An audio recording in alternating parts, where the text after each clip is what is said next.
as one of my clients says, it's not worth the calories for us to talk about that. Which, I love that expression. Business is messy and unpredictable. Sometimes lonely. So lonely. So lonely. And inspiration can often come from really weird places. We pick up where the bullet point blogs and the highlight reels leave off. We start with the stories. So here's my story. Do you remember that time that you had a story and you said, there's no way we could do an episode off of this? And I was like, try me. To be fair, I don't think I said there's no way. I just kind of challenged you to see if... Yeah, it was like you were trying to stump me. You said, I bet you if I tell you the story, I think I could stump you on this. And I said, I bet I can come up with something. Well, so I didn't do this intentionally. I didn't go looking for this story in order to trump you in return, to stump you in return. But a thing happened. I was involved in a story yesterday morning that I just really want to tell so we can talk about it. And who knows, there may be nothing of value for our listeners other than the fact it's a really interesting story. So fair enough. Right. So I was driving my daughter and her friend to school yesterday morning, and I don't recall exactly how this came up. My daughter's friend, Sophia, said something about her dad's punching bag in the basement. I think she was talking about starting to use the punching bag or something. And I said, oh, you should totally do that. It's a lot of fun. Not only is it good exercise, but it's just very cathartic to punch and learn all that kind of stuff. And she's like, oh, my dad would love that if I would learn all the things he knows. And at that point I was like, oh, so it's clearly her dad doesn't just have the punching bag the way I might buy a treadmill or something. Like it's something that I was like, oh, is that his thing? Does he, fight, or was he, I was being curious about what she meant. She said, oh yeah, he's super into all that stuff. He was, and I can't remember whether she said he was a wrestler or a fighter or something like that. But the next part of the story, where it got to the part where I was like, I have to tell this story, is that her grandfather, her dad's dad, was a nationally acclaimed wrestler, award-winning, all this kind of stuff. And he was blind. Really? And it gets better. So apparently her dad, both of his parents were blind. They met at the School for the Blind, or that Institute for the Blind here in Maryland. They had 5 kids, all starting with the letter K, but that's not really part of the story. And this grandfather won the Medal of Courage from the National Wrestling Hall of Fame for his achievements in the face of adversity of learning. He was a gym teacher for many, many, many years in Baltimore County. He actually co-founded or founded the Maryland Junior Wrestling League and coached wrestling and all these things. And I am just fascinated. I have so many questions, and I really don't want to be ableist about this. I'm quite certain that I am missing things. You're like, well, how could he possibly do this? And how could he possibly do that? And there's a lot of questions, but I was like, wow, that's like, I've known these folks for years. And I was like, your dad is the second of 5 children, all starting with K, of 2 blind parents. And his dad was a famous blind wrestler. And anyway, here we are. So a couple things occurred to me when you were talking about that. I don't think that if you're one of 2 blind parents naming your children with names that start with K, maybe you don't care about the letter, you care about what it looks like in Braille. Maybe you're just naming them with the raised dots because you like that. But the 2 things that occurred to me, one about the wrestling and one about the gym teacher. Wrestling strikes me as it talks about perspective. For example, I think would be much more difficult to be a blind boxer, right? Because you're separated. Okay. Sometimes you come together in a clinch, but you are separated and you're working your way around the ring. But a wrestler puts you very close to the source of adversity. You don't have to rely on a great deal of perspective. You have to rely on other skills. But you are, so for example, it's the difference between if you are coding in software and you're doing a million lines of code versus somebody who is actually trying to sell the product of which your code is a part. You don't need the perspective. You are so hyper-focused on that code. And I think that that's the way wrestling is. You are hyper-focused on what's directly in front of you. You don't have to worry about all of these other things. Oh my God, we're actually going to make a decent episode about this. I can feel it. And I'm so excited. I find that I'm so really impressed. Interesting.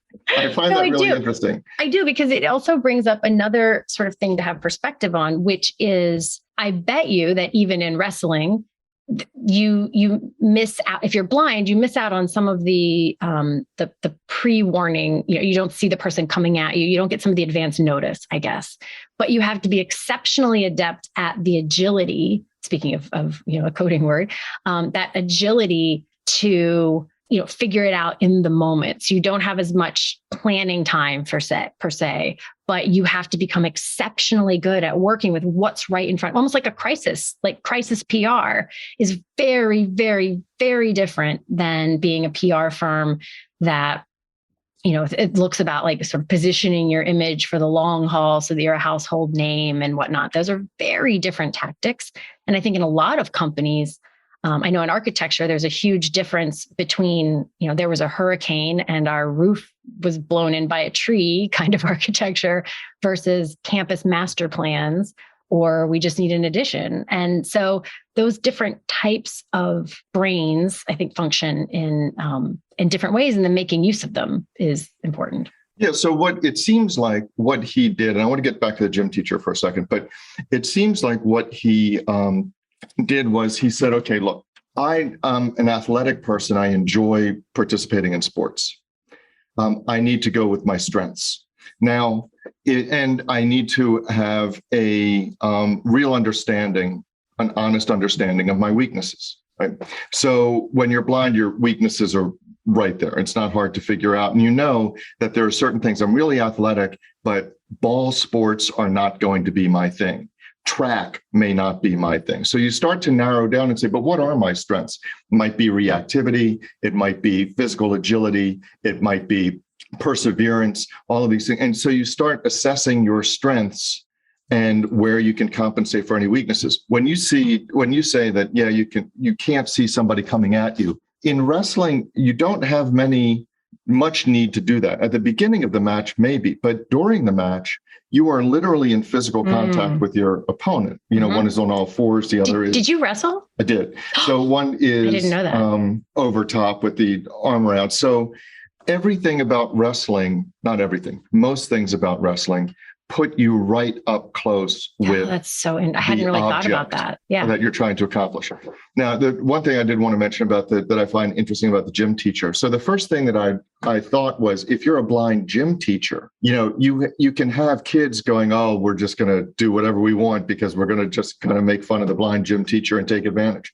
But what I'm betting is, I think people and organizations, I think they rise to the level of the challenge. I think that if there's a culture that's established that, hey, we respect this guy, this is a gym teacher, we're not going to take advantage.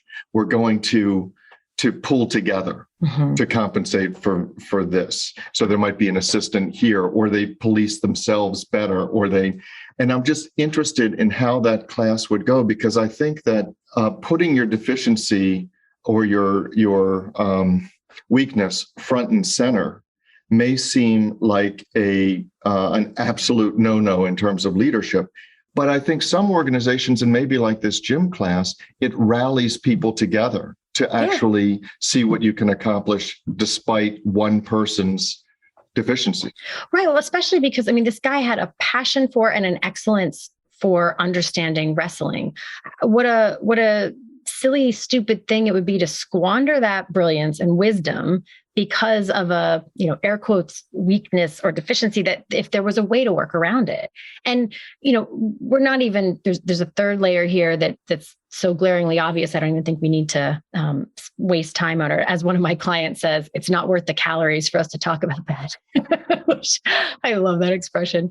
But, just the personal tenacity and just whatever the word is for, I'm not going to let the world get in my way kind of stuff is pretty amazing. I think that's just, I think of the things that I let get in my way sometimes, and the things that I talk to clients through. They're like, well, there's this and there's that. They all feel really silly when I hear about someone who made their entire career out of something that up until that moment, I would have assumed you pretty much needed to be a sighted person to do. And I will say, I do not want to underestimate or gloss over the fact that,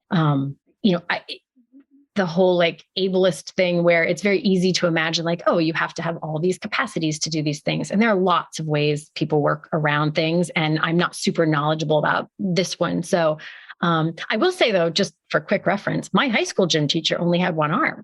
So that's another one that I always thought when I first walked in the first day, I was like, well, that's interesting. And I got to tell you, it was not a problem. I mean, she was incredibly adaptive, and it never once was something that seemed weird. But I'm just, I'm in awe of, and really, I need the occasional reminders of people who have done extremely brave and put themselves out there things. When I compare them to the things that sometimes bog me down a little bit, I'm like, yeah, get over yourself, Jody. Just do that. Right. I mean, I think that's a temptation to say, well, get over yourself because this person has accomplished that.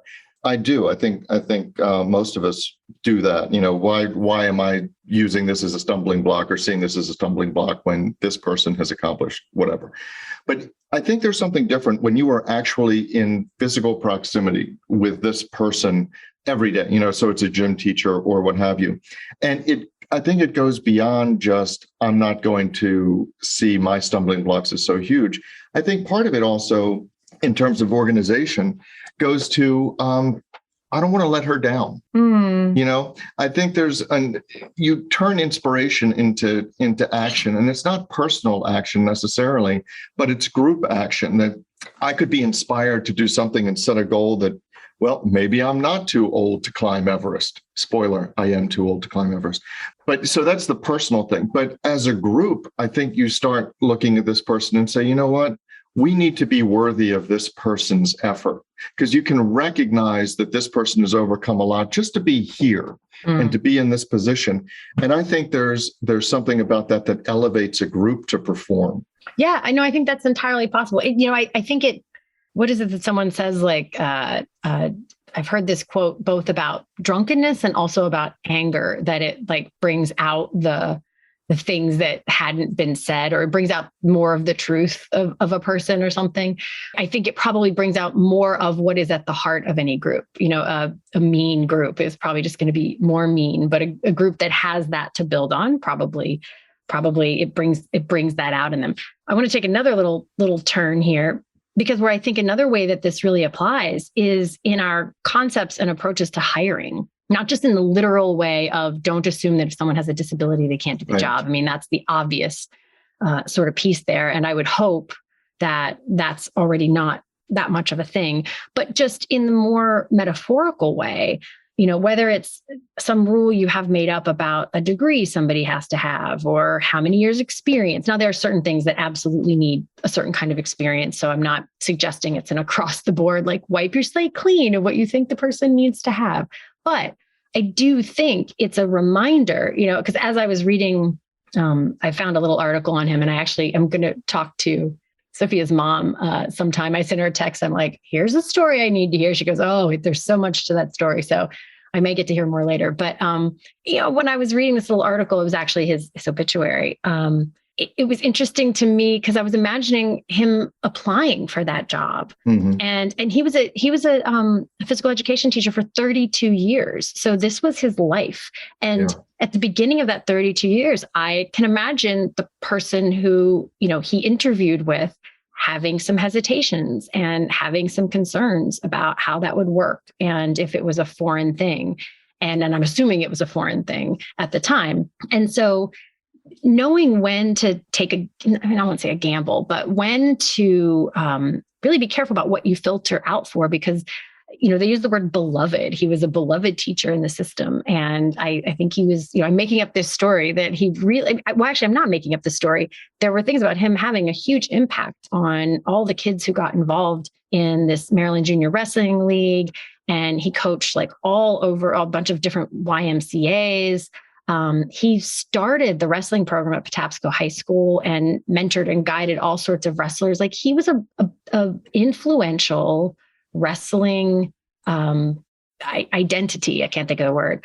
And that could have been so cut short by anyone who was in a position in the moment to say no, because they didn't take the time to let him prove himself. And I think that shows up all the time in hiring. It does. And I think it's more than just taking the time. It kind of goes back to, I really like it when, if it's a really complicated case, I have a lawyer on the other side who's experienced and